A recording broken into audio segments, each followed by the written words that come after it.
Hello and welcome to Six Figure Authors, the show that helps you take your writing career to the next level. I'm Lindsay Baroker and I'm here with my two co-hosts. I'm Andrea Pearson. And I'm Joe Lalo. And for today's show, we're going to share some of our top writing, publishing, and marketing tips that we've learned along the way, things that have made a big difference in our author careers. We're all about 10 years into this at this point, and we've talked about our mistakes before and some of our successes. So hopefully we just kind of each had, I think we have 3 or 4, 5, something like that, things that each of us has found very useful. Maybe one of those things we would have told ourselves back at the beginning if we'd known then what we know now. And we also have a few of the craft questions. We'll keep those till the end that we didn't quite get to on the craft show a couple weeks ago. Before we jump into that stuff, do you guys have any news that you would like to share? Sure. My life has continued to be a sort of a train wreck of non-writing work, but I can see the light at the end of the tunnel. The reason you see a fancy background here and sort of weird glitchy stuff is because right now my actual office is filled with boxes, the same boxes that were there last time I recorded, but now they're empty.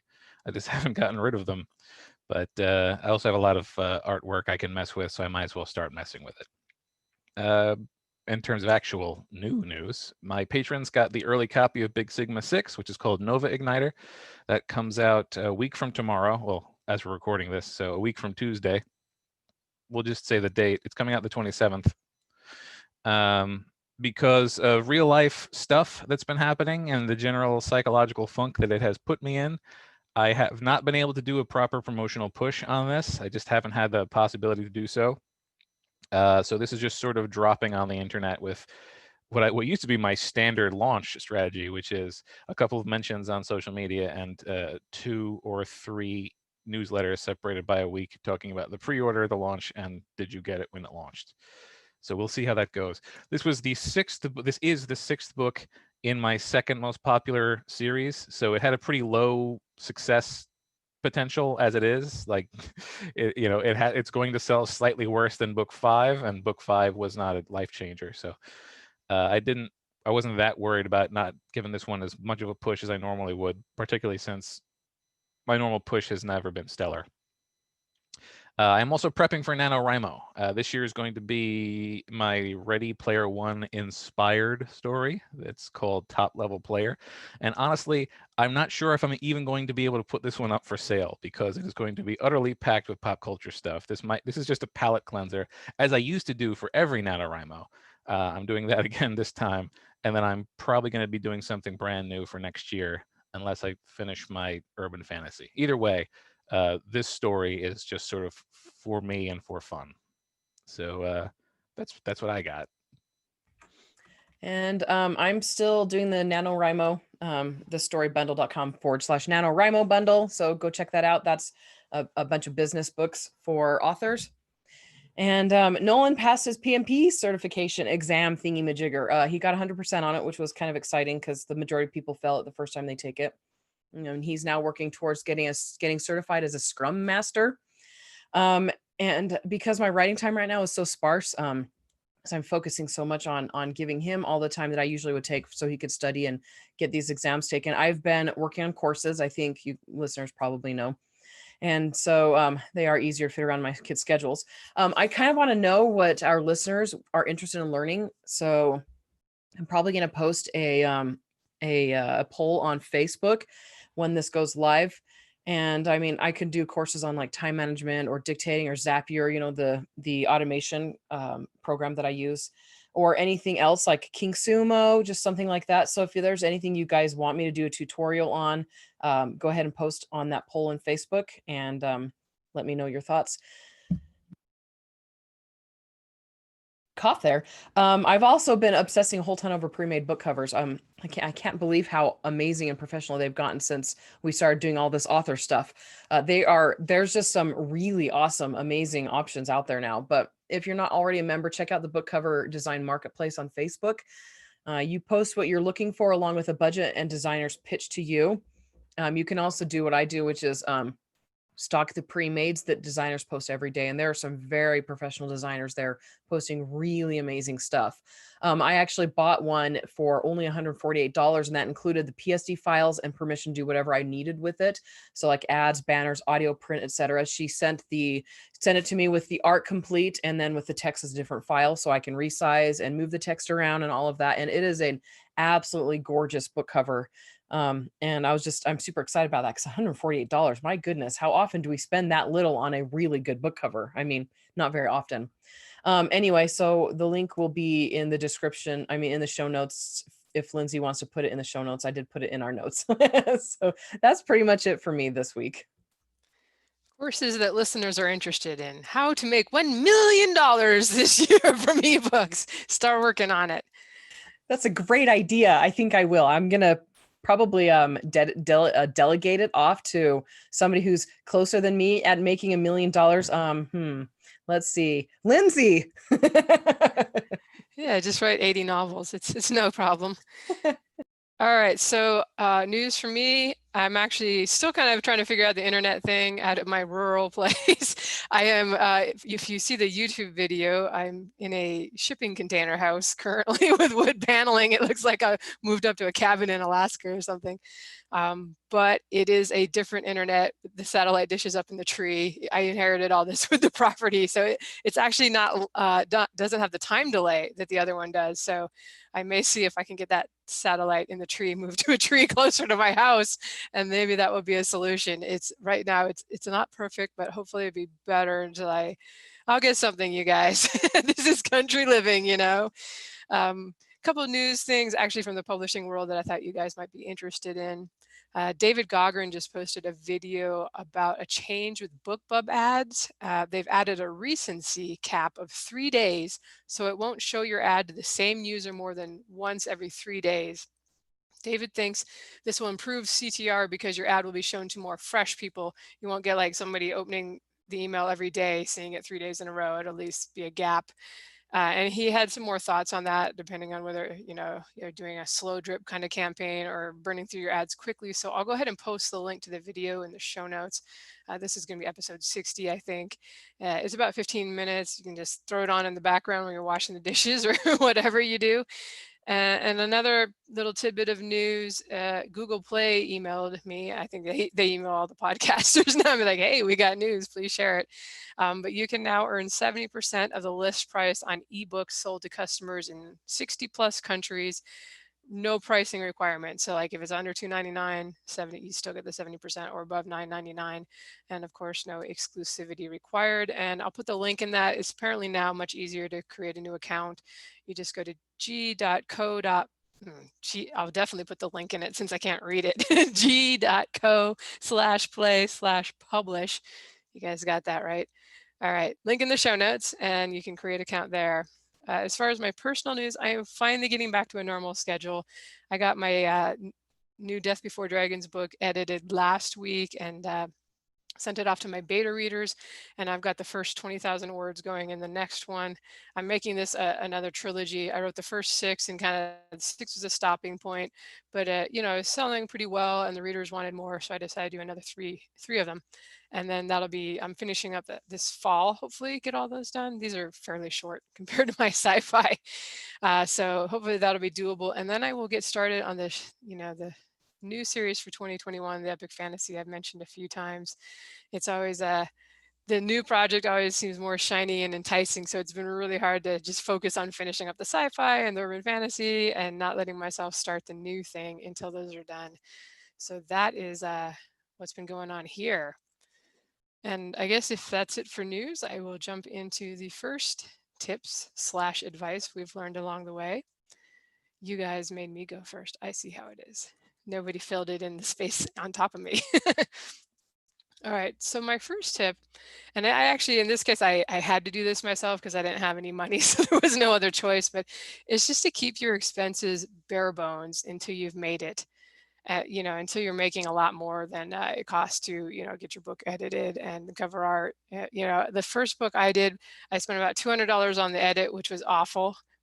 And I now spend much more, but it was what it was. You know how it is when you're just shoestringing, bootstringing, some kind of strings, and $200 on the cover. And that was a lot. That was like $400, you know. And I think I had to pay somebody to format it too, because I didn't know how to format stuff, and there was no vellum back then. So that was the first book. And you know, I really suggest just, I think it's easy to look at, like check out the people who are podcasting, you know, like, oh man, look at those amazing illustrated covers that Joe Lalo has. And then you find out, well, it's gonna be $1,000 for me to get an illustrated cover. And here I am, just as my first book. You know, I've mentioned it before, my Dragon Blood series that I think I published the first one back in 2013 or 14, and they were just really inexpensive Photoshop covers with stock art. And I've just left those covers alone. You know, my cover designers even said like, hey, we should redo this series. They're a little dated. I was like, dude, I'm not touching that series. It's still, whenever I can get a book published, only that just thing sells. I've been afraid to like redo the blurb or cover or anything, even though they are very simple.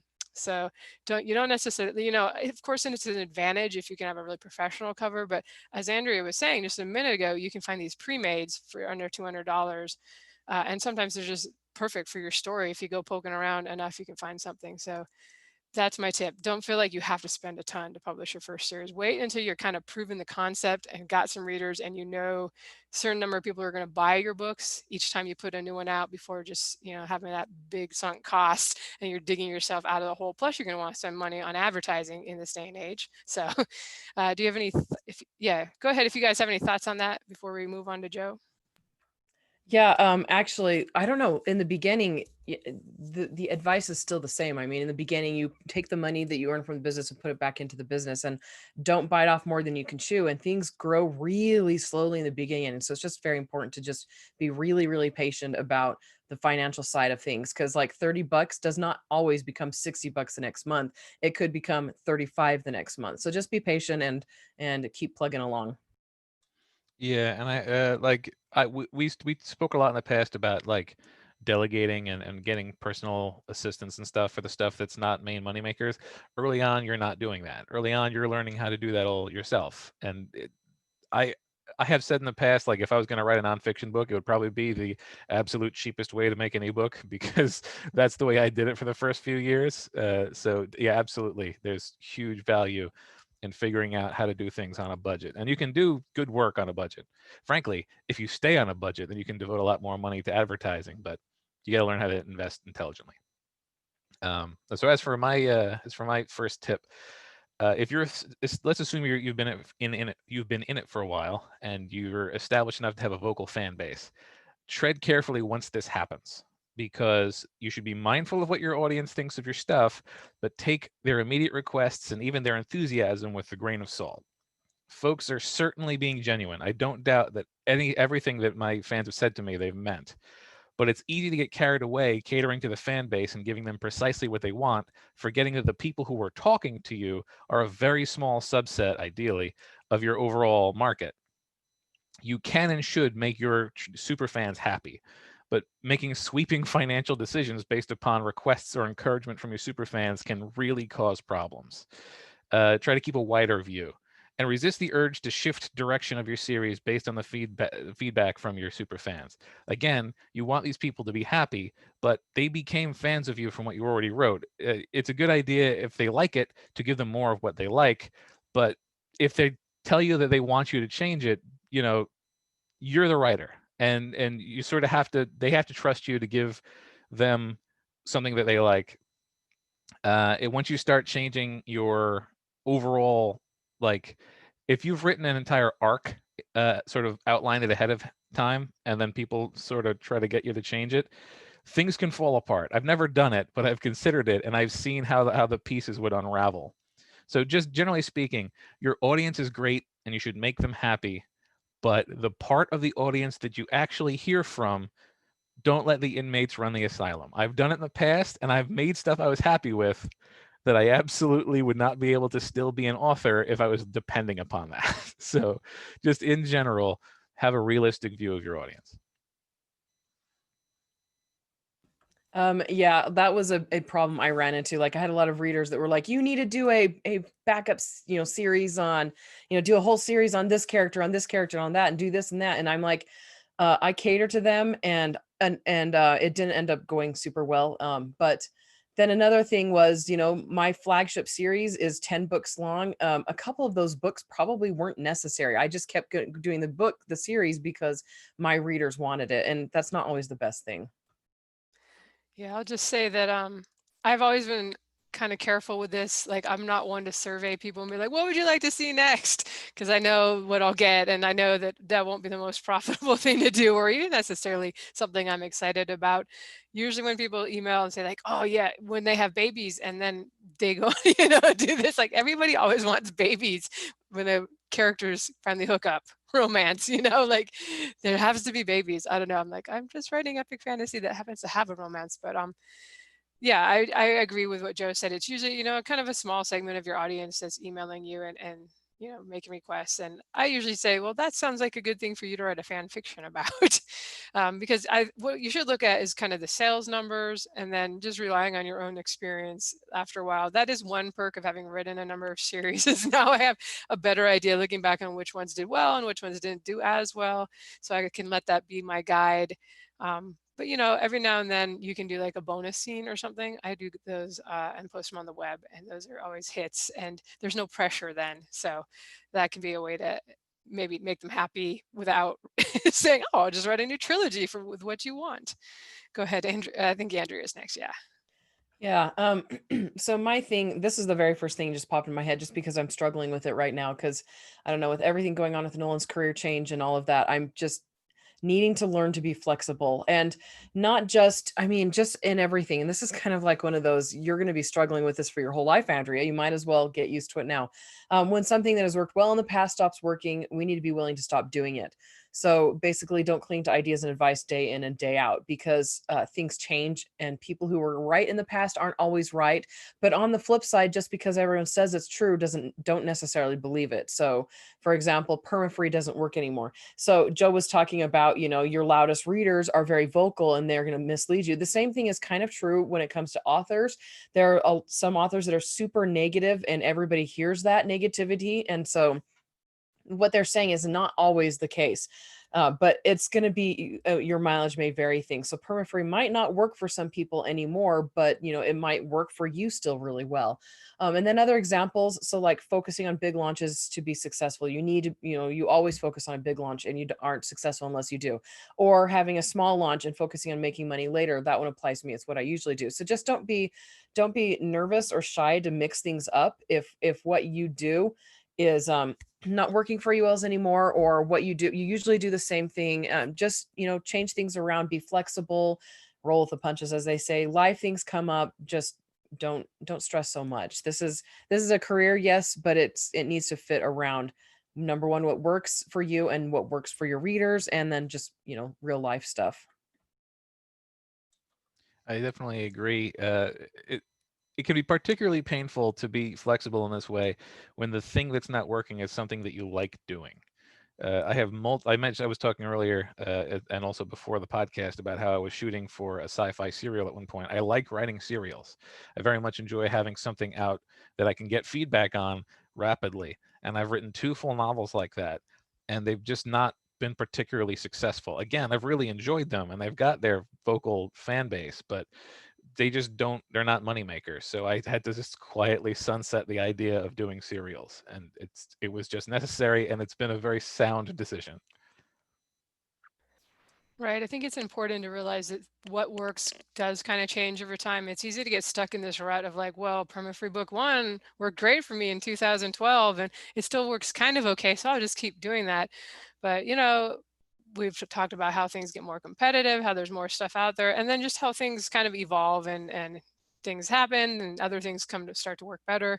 So being flexible, and if you're listening to this podcast, you're obviously open to learning and trying new things that are working for people. So that's awesome. Just don't get stuck and like adamant about. I think I'm moving on. That's like one of my tips farther down is something about don't be dogmatic. So I won't spoil it for you guys. All right, but my next tip is to learn how to see small amounts of progress as inspiring rather than depressing. Some people think they're going to kill it with their first series and they get discouraged when they don't. But when I first sold a book to someone I didn't know, even though I didn't make very much, I saw the potential. And it was the same thing. My prior career, I was producing content and had all my own websites. And I remember like 2001 or two or something, I made my first affiliate income of 93 cents from Amazon on a book I made on like my Comcast account, or a website I made on my Comcast account. And I was like, 93 cents, man, that's awesome. All I have to do is keep doing that and do more of it and do it better. That was my mindset. And instead it could have been like, dang, man, I spent hours doing research and building that website and inserting those affiliate links, and all I got was a lousy 93 cents. So, I don't know how to change that mindset. Like if you kind of have that mindset already, I guess I'm fortunate that I always saw the potential. Like if I did this, all I have to do is keep doing it and learn how to do it better, and I can earn more money versus man, how hard they made any money. That was such a waste of time. So if you can kind of cultivate that mindset of like small successes mean you can have more larger successes. Just kind of have to figure out what it was, like what page on that site led to the sale. Maybe I need to do more like that. Or which book am I selling the most of? Maybe I need to do more like that, So it's just not getting discouraged by just little teeny amounts of progress. And it's so many things are like that. Like if you're a stock person, and you buy the dividend stocks and you have the dividend reinvests. So like, you had 50 shares of whatever Microsoft, and it purchased like 0.07 shares for you. And you're like, well, that's stupid. That's a complete waste of money. But then you go away and you forget that was there for like 10 years. And suddenly, your thing has gone up from like 10,000 to 100,000. You've seen all those videos out there about compounding interest and that kind of thing. So it's just, don't be discouraged. Like if you made some money, you can make more. All right, you guys. Yeah. Thoughts? No, I like what I was saying earlier. Your first month you might make $60, and your next month you might make $65 or whatever. Progress is progress, and I mean, it might not be what you're expecting, but things rarely are. And the vast majority of authors who are, I mean, most of us are just going to be middle of the road. There's not that many outliers in either direction. Those who are listening to this podcast aren't going to be the ones who, maybe they are, I'm not going to say this, but they're not necessarily going to be the ones who are only making like $20 a year, which is what everybody says self-published authors are.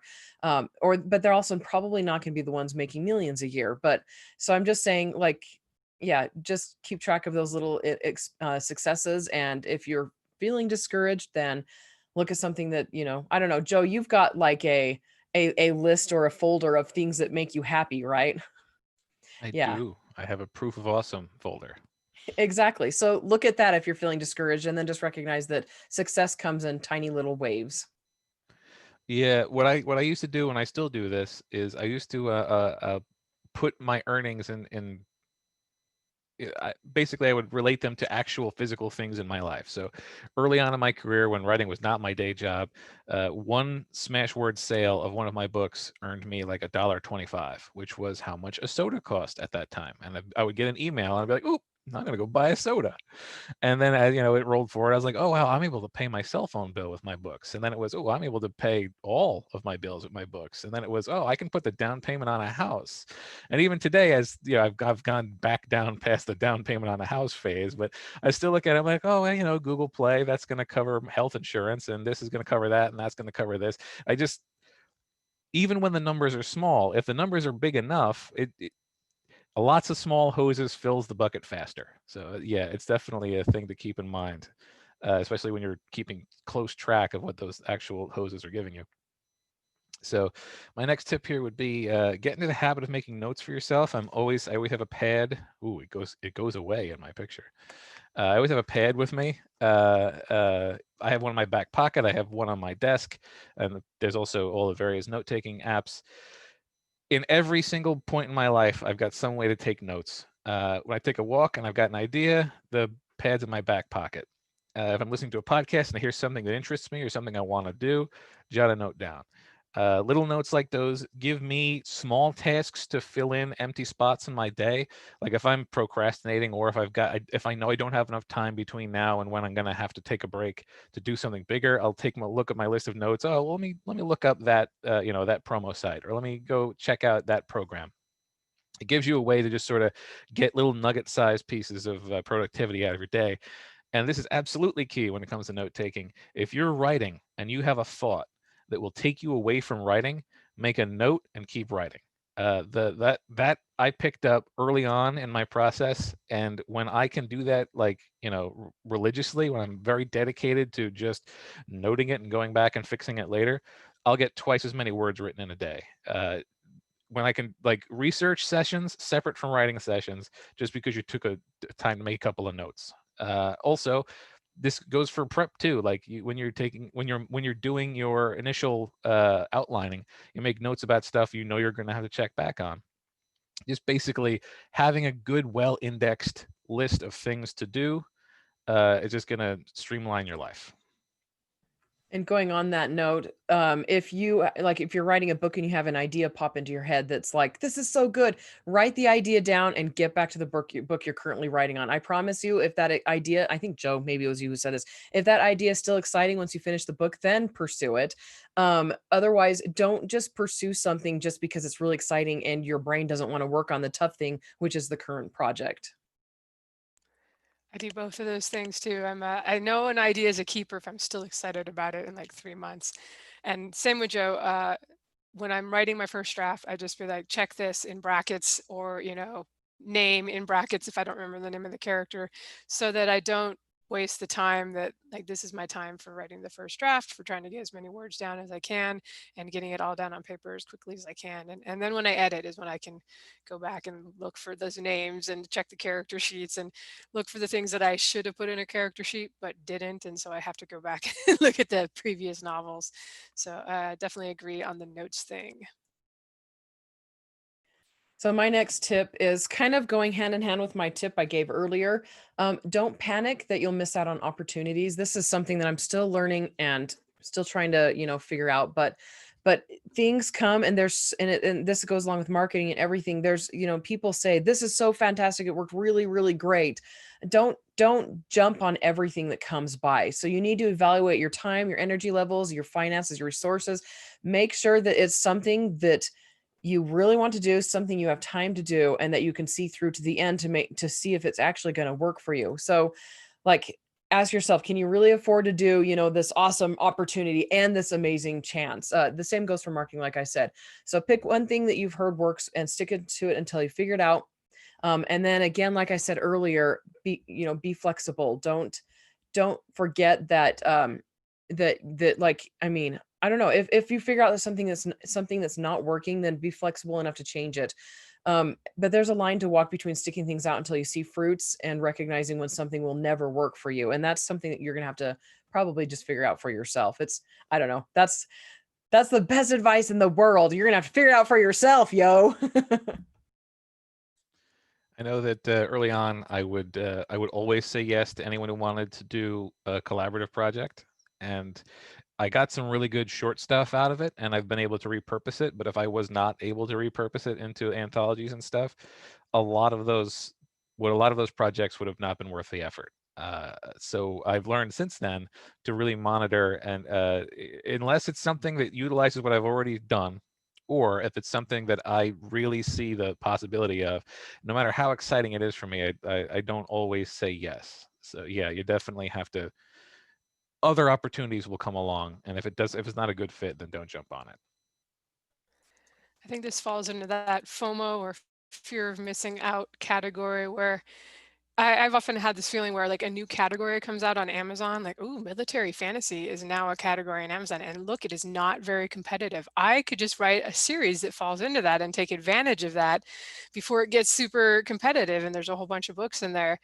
And that can work. But if you're not already writing military fantasy, if that's not your thing, if you're over here working on your urban fantasy series, and if you allow yourself to start jumping around and kind of chasing different genres, or like, oh, reverse harem's popular this year, I'm going to do that, you may end up really hurting your chances of taking off in, like, the genre you're super passionate about. Like, maybe it's kind of a slog now, but if you had just kept going in that one, like, and it depends, like Henry was saying, if there's potential, if it's doing well, it's just not as fast as you want it to be, maybe sticking with it would be a good idea.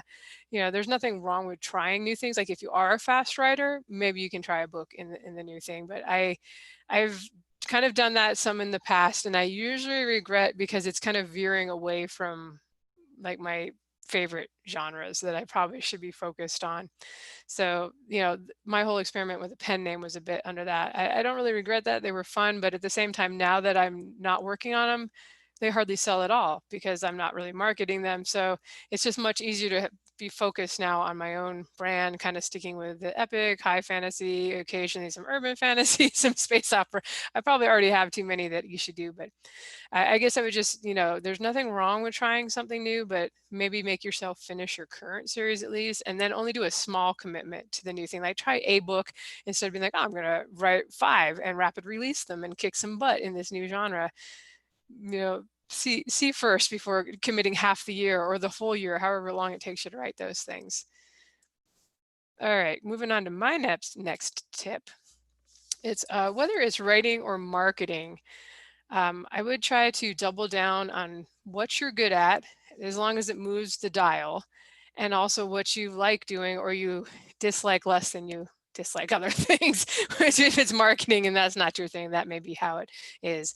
For example, if you are like amazing at writing fight scenes, you had 20 years of taekwondo or karate or whatever, start your books with fight scenes and make that your thing, like your signature thing, and readers know right away that's what they're going to get on page 1.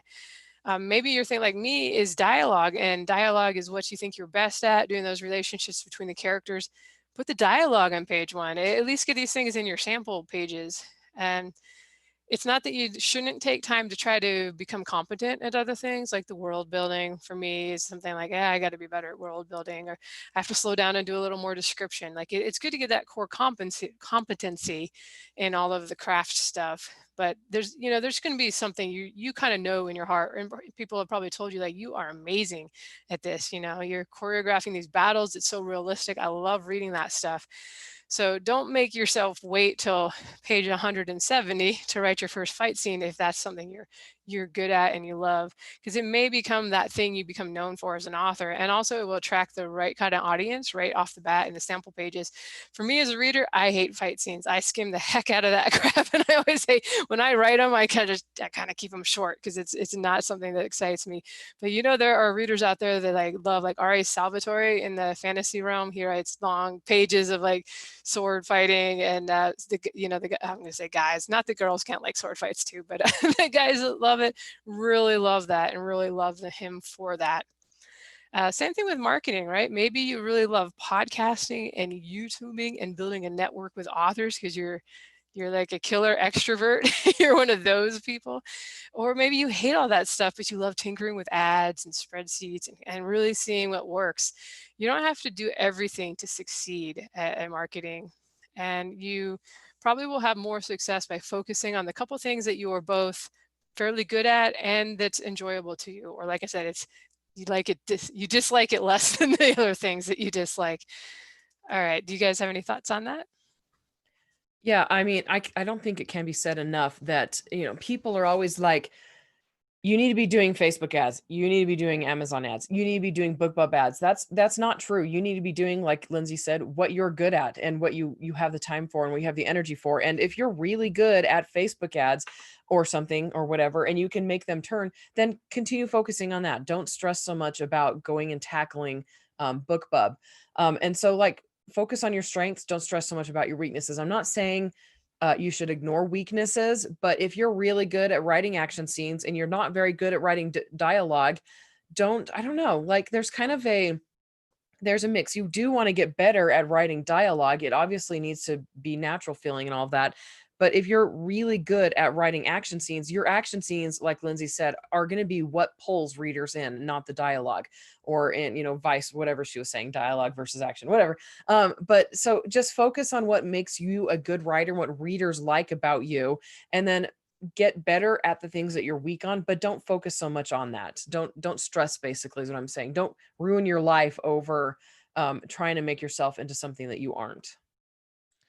Yeah, but everyone has strengths, and no matter how much you improve across the board, you're always going to be better at one thing than another.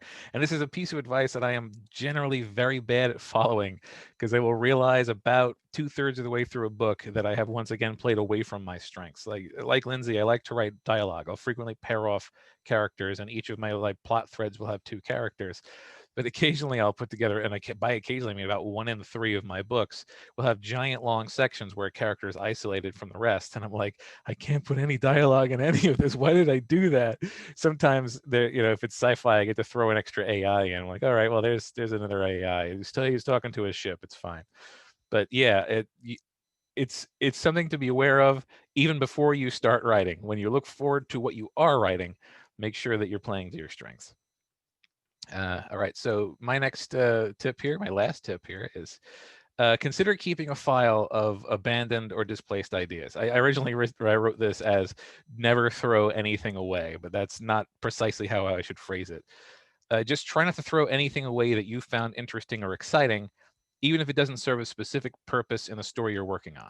That's not to say that you should never cut scenes. If the scene needs to be cut, cut the scene. But instead of just hitting delete, if it's a big meaty chunk that you really enjoyed writing, but you just don't feel like it fits here, then make a file. I call it the bad idea file, and put the bad idea into the bad idea file, and then it's in there and you save it for later. If you have an idea that you really love, you can't find a place for it in the current story, then you jot down and make a note of that idea and put it in the bad idea file. And I can't tell you how many times short stories or even full novels have come out of the bad idea file. I have a Patreon, and the first year of Patreon stories were little nuggets of stuff that I pulled out of longer stories and turned into their own sort of standalone short. And it's still the file still has plenty of stuff in it. I am a fountain of bad ideas. So you know, those, by the way, those bad ideas don't always turn into, like, when they eventually get rescued and turned into something else. Sometimes it's in an entirely different genre. I've had fantasy ideas that I turned into sci-fi ideas just because, oh, well, that didn't work here, but if I make it technology instead of magic, it works really well as sort of a third act turn in this book. And yeah, just in general, it, here's the thing that it really helped me with. I used to hate cutting scenes. I hated cutting scenes because I felt like I was wasting my time. But if I tell myself I'm not cutting this scene, I'm saving this scene for later, suddenly I don't feel bad about taking it out because it's gonna show up again later. So whatever, it'll get its day in the sun. I didn't waste my time writing it.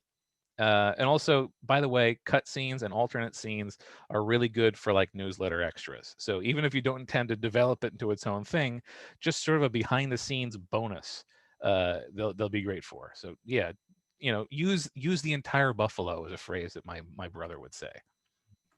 I love that idea. The bad idea file. I think that's hilarious. I don't know.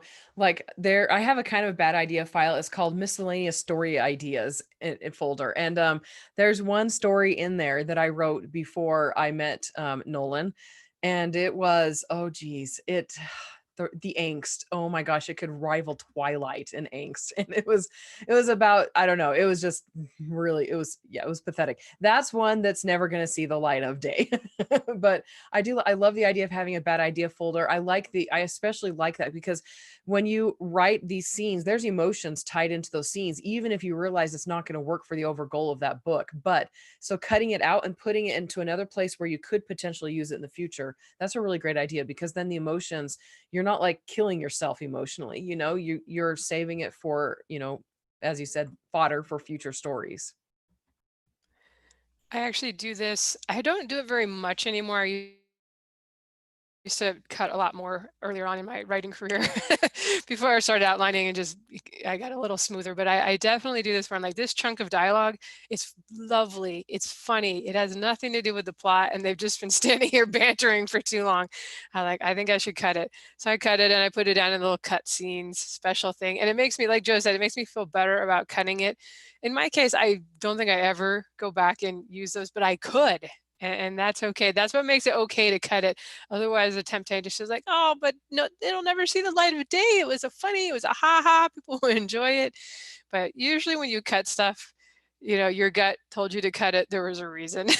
but I could if I wanted to. It's there.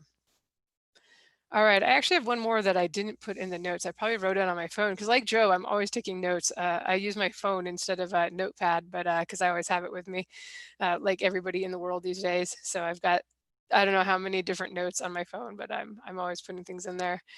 My last one though is to This probably goes with Andrea's earlier one about be flexible, but don't be too dogmatic about anything.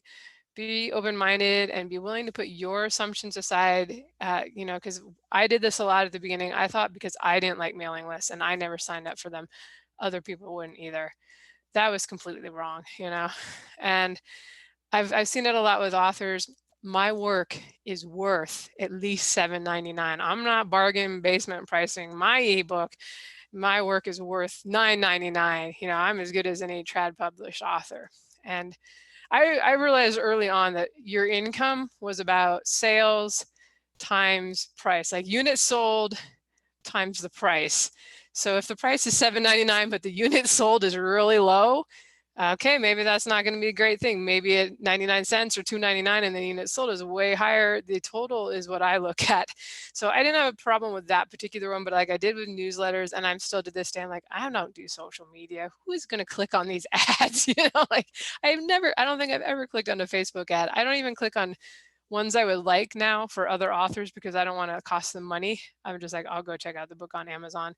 So but again, you can't, we're like, just by being authors, we're different than normal people or even the average reader who, may not be normal either. But you have to be willing to try things and be flexible. I mean, like, I think I was pretty hardcore, just going to be not exclusive with Amazon when KDP became a thing. And for like 3 years, I just ignored it. But I kept seeing people making oodles of money in Kindle Unlimited and, doing really well. And I was like, I'm going to try launching a series into it. What the heck? And that year my income went like up hundreds of thousands of dollars. Like it was it was a big jump.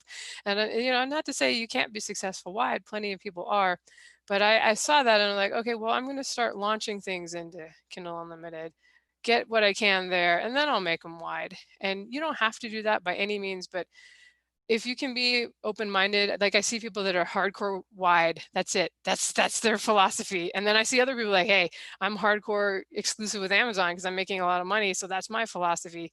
And they never try the other thing. And, maybe you try it and it doesn't work out and that's fine. But you don't know until you try.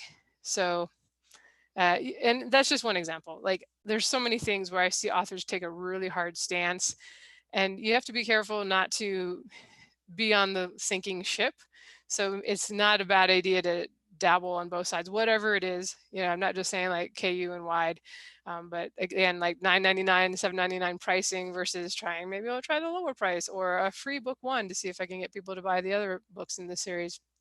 So again, not trying to to lecture you, but I feel that by not being real dogmatic about that kind of stuff and being willing to try it, I've opened up things to make more money. And maybe there'll become a time where I don't care as much about that, and I'm just going to be no longer exclusive because I don't really want to be exclusive. It's just being willing to try it because I see it helping out so much.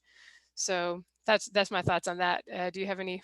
Andrew has another tip, and if you have any thoughts on dogmaticism. Yeah, I have another tip and I have a thought on that.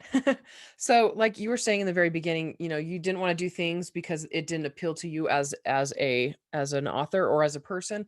The same goes for, I don't know, all we read, authors read widely. We read multiple genres, but the vast majority of readers aren't that way. And so when you're writing your books, just keep that in mind. Don't throw unless you absolutely want to, don't throw multiple genres into the same book because you're going to have a hard time marketing and selling that. If your goal is to write your passion project, then do it and have fun. If your goal is to write a passion project and make money on it, not necessarily the passion project, but something that, it makes you excited, then consider writing more towards what readers are expecting. And you can do that by, I don't know, there's so much advice out there on writing to market. You don't have to write straight to market. None of us do, but you just keeping in mind what readers are expecting versus what you want in a book and what you like in a book versus what readers like in a book. I will say, like, speaking of like dogmaticism, and also, I used to be incredibly tribal. I still am incredibly tribal, but now it's in my head, and I was like, hold on, let me see if that makes sense. And the phrase that I use is, let me run it through the simulator. Like, instead of just turning this down out of hand, let me just see, let me put in the variables and see how this would work for me. And this doesn't just go for like, tactics and things when it comes to promotion and that, just the content of your book. Like I have one beta reader in particular that I'm willing to argue with, and he's willing to argue with me, and we've had some like weeks long knockdown dragouts over tiny stupid little things, and me actually changing those things is about 50-50. No matter how hard I actually argue, I'll argue for 2 weeks and be like, oh yeah, so you're right. It's like you sort of have to, you know judge things by their merit, even if your gut tells you something different. Your gut is probably pretty smart and certainly should be part of your consideration, but it shouldn't be the entire consideration. That's pretty awesome because I don't know if it's something that's just a matter of pride versus a matter of this is the way it is, just, sometimes just accepting somebody else's thing. But I don't know, arguing for weeks, that's awesome.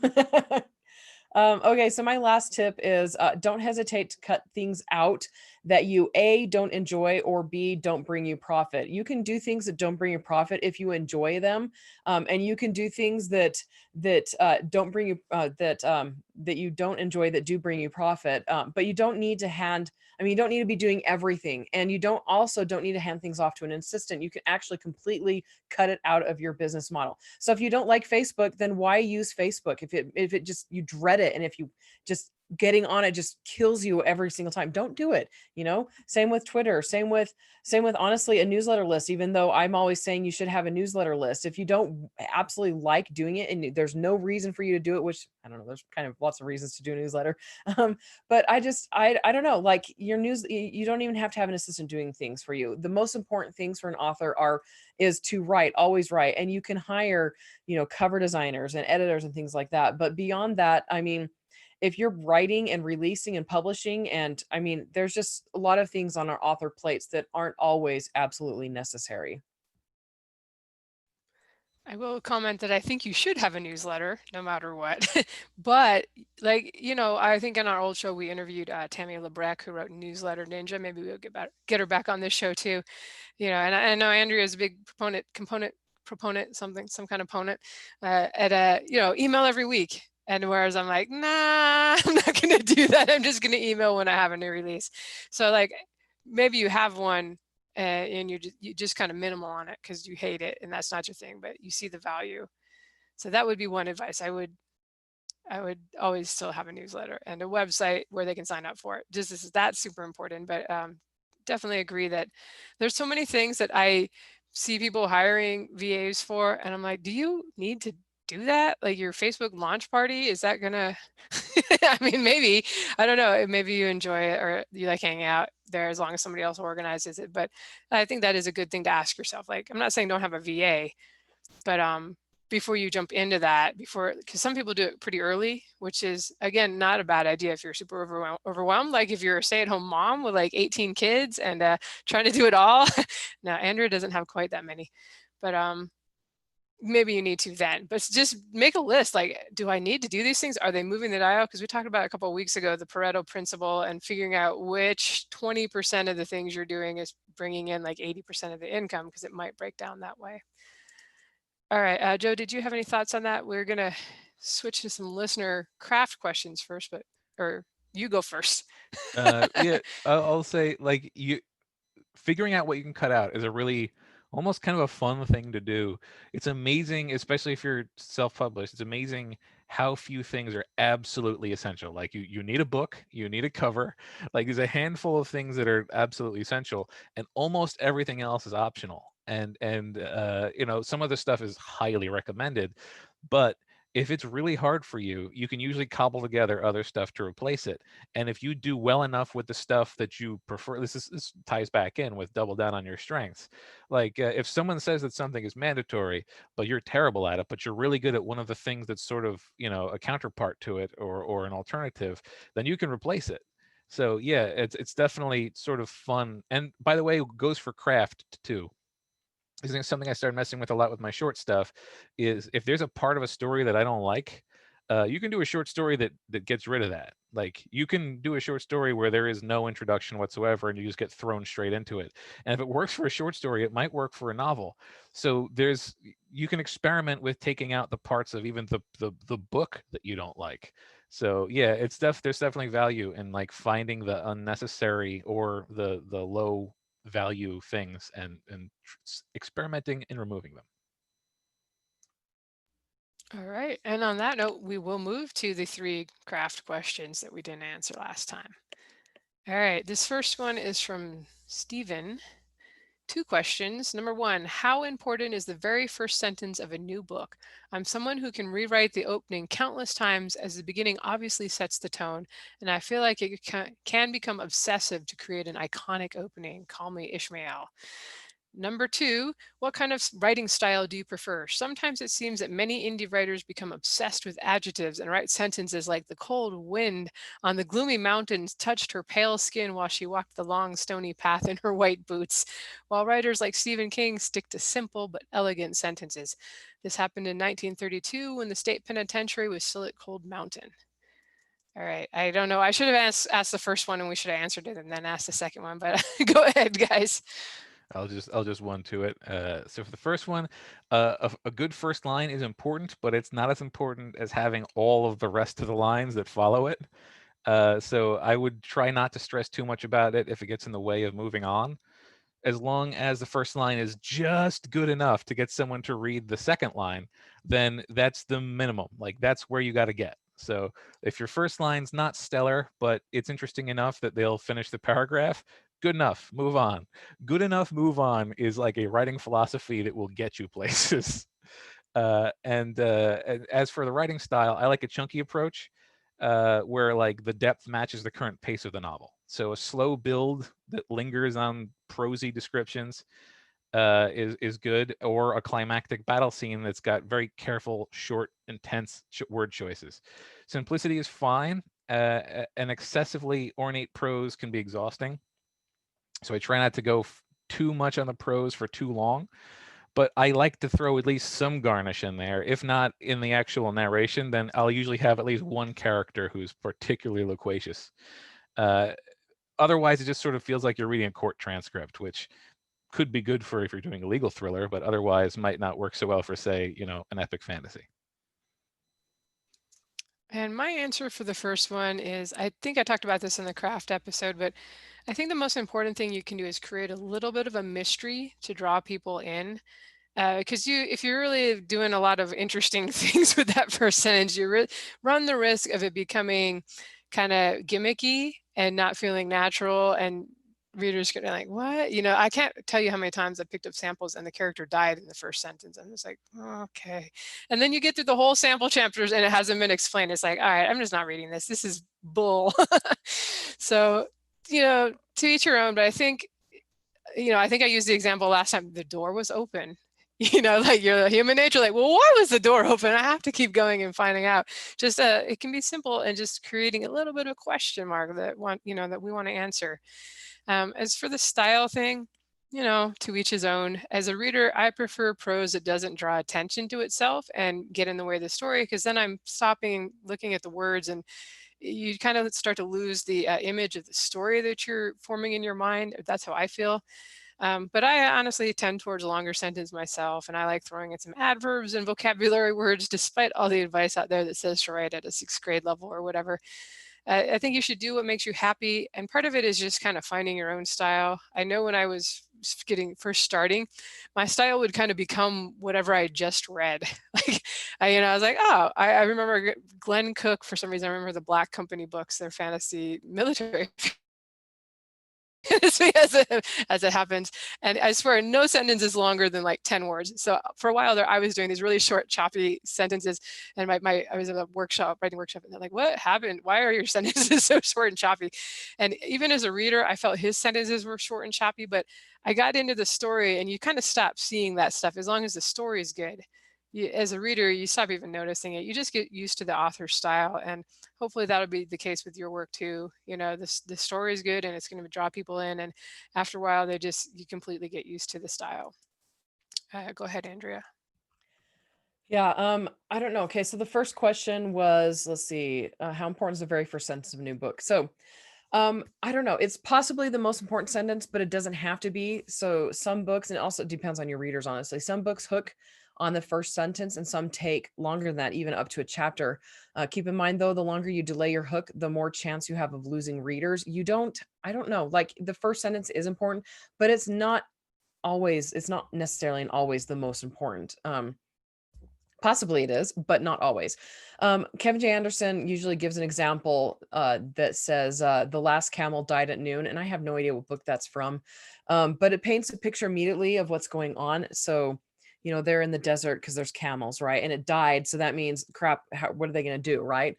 Not every book can start that way, but you don't want to delay it too much. And what I mean by not every book can start that way, not every book like romance would not work well with the last camel died at noon, but so every genre is going to have its own things. Also keep in mind that focusing on having the best first sentence ever before you've written the book can be extremely detrimental. So write the dang book first, edit the dang book first, then worry about making that opening sentence better, because you can really get stuck up on on making sure that first sentence is absolutely perfect, and you don't want to do that. And then, so the second answer, answer to the second question, what writing style do you prefer? And Lindsay, that would happen in one of your romances. The last camel died at noon, before noon or whatever. That's hilarious. Okay, so what Lindsay said. So what comes naturally to you? How do you write, and what is your style naturally? What do you enjoy? What brings you in as a reader? You might not recognize what your style is until you've written several books.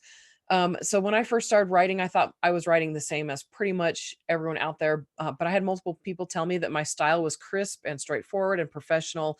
And honestly, I was a paralegal and I wrote tech documents and things like that. That doesn't mean my writing style is boring, okay? But I had a more straightforward way to write.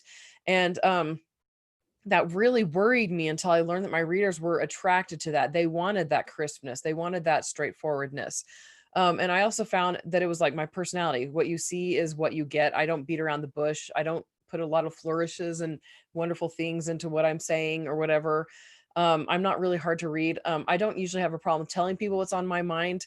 But sometimes it does take me a little while to figure out what is on my mind. But this comes across in my books. So recognize that you'll probably be able to write in different styles while you're trying to figure out what's best for you. But even if you don't think it's conventional or that it'll draw readers in, don't avoid sounding like yourself. You want to make sure that the sooner you figure out what your writing style is, the faster you'll be able to find readers who like that sound and who will read all of your books. If you're jumping from style to style in all of your books, especially within a series or even within the same genre, you're going to alienate readers. And I think I have the next question. So I was going to say the end from me. But wait, nope. Okay. Phoenix says, I've had people tell me that my first book grabbed them and kept them reading. I tend to write relatively short chapters. I've heard it called potato chip style. I've also had people ask why the chapters were so short. Is this just a reader preference thing, or is there a rule of thumb to try to shoot for a certain length? And as an FYI, she says, or Phoenix, I don't know, whatever. I'm writing YA sci-fi. All right. So my first four books, the Book of Deacon trilogy and the first book that followed it didn't have chapters, because the last series of books I read before I finished them up was written by Terry Pratchett, and most of Terry Pratchett's books don't have chapters. So obviously there's no maximum length that a chapter can be, because the entire book can be one. My rule of thumb these days is it needs to be long enough for it to make sense as a chapter, which is kind of a wishy-washy rule of thumb. But basically, something should happen in this chapter that is separated in time or space enough that it couldn't have happened in one of the surrounding chapters. And if that's not the case, then it should have been happening in one of the surrounding chapters, unless I didn't want it to, because there's always exceptions. But and on a long side, so that's the minimum. I like to have at least one major event happen. And alongside, I like to keep them below 9,000 words, because 9,000 words is about an hour of narration. And if you're planning on doing an audiobook, keeping each individual audio chapter down below an hour back when we were commuting made a lot of sense. I guess since we're not commuting now, it makes less sense. But still, like, try to keep it about an hour or 45 minutes per chunk of audiobook. And if you breaks on chapters, then try to shoot for 5,000 to 9,000 words. That's how I have planned things out in my books. So to some extent, this is kind of their genre expectations. So like with thrillers, shorter, faster paced chapters are definitely the norm. I know when I did my urban fantasy series, I deliberately made them shorter than I had been in like my epic fantasy or my space opera. Usually if you're doing kind of first person stuff too, I'm going to say they're probably going to tend towards shorter chapters. Whereas if you have a whole ensemble cast and you're doing a lot of point of views, and unless you want to do a separate chapter for each scene, each person's point of view, like I often will do two in a chapter, like in my space opera. I would say 4,000 words is kind of my norm, 4 to 5,000 words. But in the urban fantasy, because I knew that genre has a little expectations for like more faster pace and epic fantasy, they're more like 2,000 words. I get up to 3,000 words and like, oh, this one may be a little too long, So be aware of what readers in your genre expect. But other than that, I probably wouldn't worry about it unless people are honestly, if people are bringing it up, there may be something weird about it. I don't think anybody's ever commented on my chapter length to me. Not to say that it couldn't be out there in a review or something, but that could be a sign that if they're too short, maybe they're feeling a little choppy or shallow. Not to say your writing is shallow, but just that maybe you're not spending enough time with the characters for the interactions to feel substantial and meaningful. So, just something to consider and get other opinions. I wouldn't just necessarily like one reader said my chapters are too short, wouldn't put too much stock into that. But if it is a recurring theme, that may be something to look at. And as for me, the chapters in my teen epic fantasy were long, but the chapters in my urban fantasies are short. Like, and you guys are gonna be like, "Holy cow, that's so short!" 6 pages, double spaced, between 2 to 3 pages, single spaced, and all of them, almost all of them, end on cliffhangers or mid scene. And I do that for a reason. It's basically it. I like the faster paced, shorter chapters, and that doesn't mean the scenes are shorter. It just means the chapters are shorter. Lindsay commented on people commenting on them. I've had people comment here and there on how short they are, but they're not complaining. They're like, wow, these chapters are short and it makes it hard to put the book down. And it's not a complaint. They're saying, basically, so the biggest bit of feedback I've received is that my books are impossible to put down because they don't know when to put my books down. There's so much going on, and my books do tend to be really, really fast paced and not super detail oriented. Um, there aren't many relaxing spots that give a sense of part done, so you're like, oh, okay, I can take a breather and put this down now. So I frequently get people emailing me at like 2 or 3 in the morning, say, I just finished reading your book, I couldn't put it down. The chapters, I don't have people comment on that a lot, but when they do, they mention that the chapters, the way I structure them, make it hard for them to know when to put the book down. And that's not a bad thing in their eyes, and it's obviously not a bad thing in my eyes. But my books are really short, 40,000 to 55,000 words long. And so giving readers an emotional break is not as important there. If you're writing longer books, then I would consider, just, check out what other people are doing in the genre. Like Lindsay mentioned, urban fantasy is, the chapters tend to be shorter.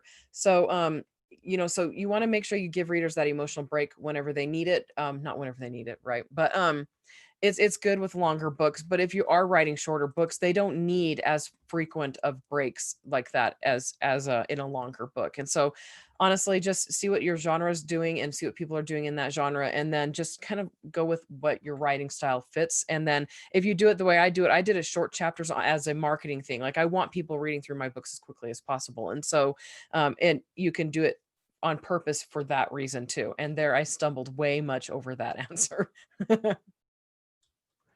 All right. So next question is from Steve, who says, "A thought I've been having while writing a series of my own. Is it better to have one main character that readers follow from start to finish, or can a group of main characters spread the weight between them, particularly over a long series, so each one comes to the fore in different books?"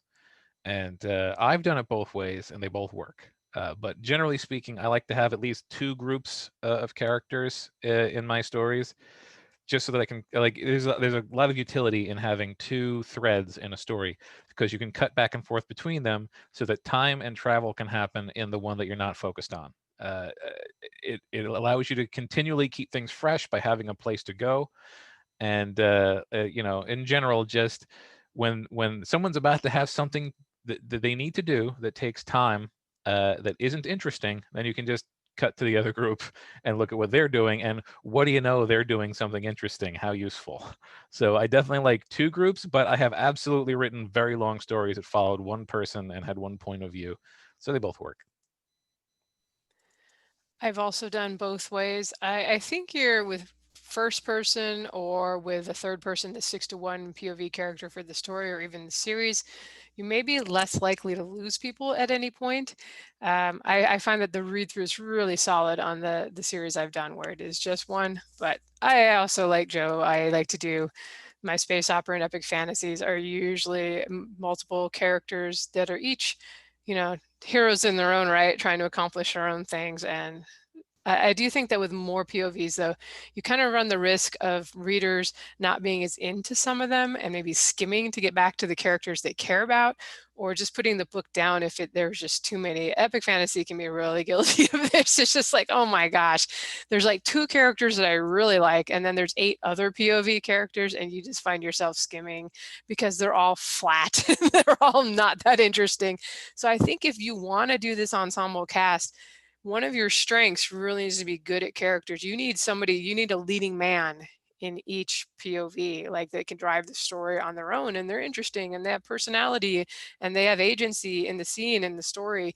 Because if you're just kind of using it as a plot device, oh, what's happening over in the Black Castle while our heroes are over here in the Forbidden Chasm? Let's find out through this minor character who nobody really cares about. And he's probably going to die later. So yeah, you kind of, hopefully, at this point, if you are good at characters and you can make them all really identifiable and make people care about them. If that's not like a super strength of yours, and it's okay, maybe you're better at plotting or, writing those fight scenes, although hopefully you have good solid characters, or you just kind of, if you find as you're writing that one of the POVs is not really engaging you, there's all, who is it Larry Elmore? Somebody said, like, if it's boring to you when you write it, it's going to be boring to read. So if you're really struggling, think, maybe there's one character you like more than the rest of them. But so no right answer, just some things to think about. Try to make them all really interesting if you're going to have a big cast with a lot of different POVs. I think I like they're saying it, this definitely is going to depend on the genre. You're right. I personally don't tolerate a lot of POV switches or multiple characters just very well, just because I don't know, like I like to get to know one character or maybe 2 characters, but usually no more than that, and then I like to stick with those 2 people. And I also don't read genres often where there's a lot of characters to follow, just mainly because my life right now does not tolerate long books very well. So, and I think the common advice is if you write more than one character, you need to plan on having each POV take another 20,000 words, right? Something like that, just so you can get to know their character, their backstory, their character arc, all of that, if they're a main character. And so the the shorter books tend to have only one POV, maybe 2, and that fits my life right now. And so I don't, you're going to find that readers are going to prefer one way or another, and it's going to depend a lot on what genre you write. Yes, if you're writing romance, probably 2. Although I've done it with 1, I've seen it done with 1, but like you probably don't need the butler's point of view. Probably people just care about the leads. So last question, we've been going for quite a while, so thanks for sticking with us, guys. This one is from Sean. What do you guys do when your main character turns out not to be likable? All right, so this has happened. Plan A is to figure out what is unlikable about them and consider it a character flaw and make overcoming it part of the character growth. And since you're going to have character growth anyway, this can feel very natural. Plan B, if that's not a possibility, or if you can't figure out why people don't like them, is to fade the focus on that character and let the supporting cast carry more weight. I find often, I don't usually get to the point where I completely change the lead for the series, but I'll frequently in that, the 1 or 2 times I've had to do it, I'll go from having a strong primary main lead to having sort of a first and second lead situation where they're carrying equal weight. All right, this has only happened to me that I know of once, that I was aware of and that other people told me. Like, dude, this guy is not likable.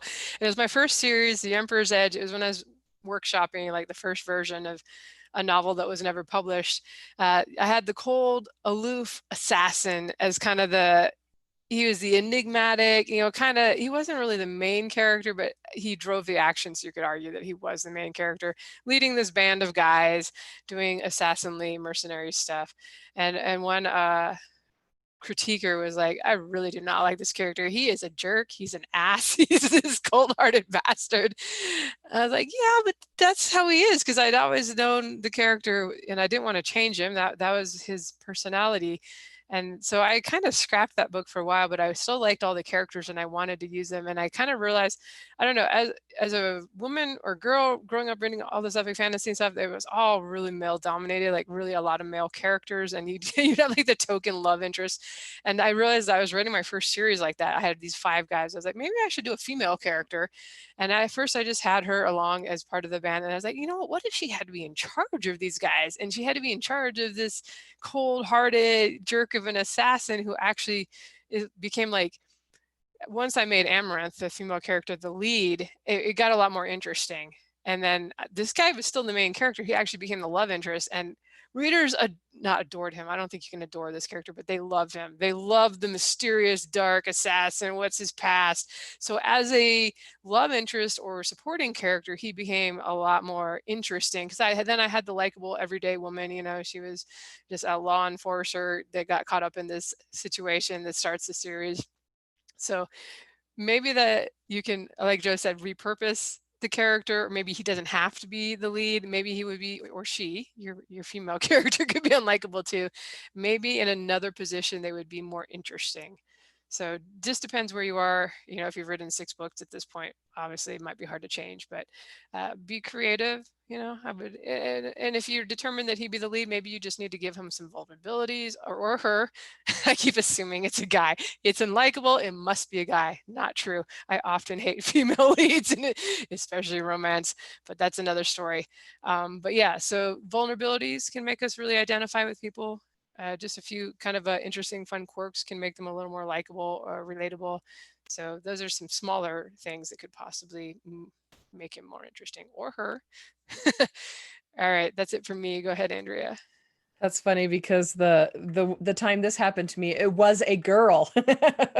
My main character in Discern, the first book in my Mosaic Chronicles, and I had beta readers tell me that she was, she was unlikable, that she was unkind, is what they would say. She was unkind in her thoughts, and I was like, I didn't understand, because I tend to be blunt, but the problem with me is I'm usually face to face with people, and so they can tell how I'm thinking, and I'm not being a jerk. I'm just, I'm a little sarcastic, whatever, dry sense of humor. But people don't, that kind of stuff doesn't come across very easily sometimes in a book. And so when my beta readers mentioned that, I went through and I softened things, and then I published the book and wrote a couple more books in the series, maybe 3 or 4 books. And I went back to Discern, and this is when it started doing well. And I noticed that, reviewers were still commenting on her being unlikable. And I was like, my gut told me it was holding me back. I'm like, this is holding this series back. I need to get this figured out. And so, I ended up re-editing the book